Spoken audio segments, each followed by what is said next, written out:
Secondary exam শুরু হচ্ছে, তার জন্য কলকাতা পুলিশ সব রকম অ্যারেঞ্জমেন্ট করেছে।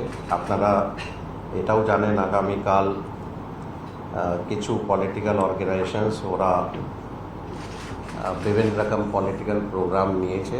আমরা প্রথমেই স্টুডেন্টস যারা আছেন ওদেরকে আশ্বস্ত করতে চাইছি আমাদের সব রকম পুলিশ অ্যারেঞ্জমেন্ট থাকবে যাতে স্টুডেন্টসদের কোনো রকম কোনো অসুবিধা না হয়। বিভিন্ন স্পেশাল ইউনিটসকেও বলা হয়েছে যাতে চারদিকে নজর রাখবে, যাতে স্টুডেন্টস ঠিকভাবে এক্সাম সেন্টারে টাইমলি পৌঁছাতে পারবে অ্যান্ড এক্সাম শেষ হওয়ার পরে ওরা বেরিয়ে আসতে পারবে, নিজেদের বাড়িতে ঠিক মতন পৌঁছে যায়।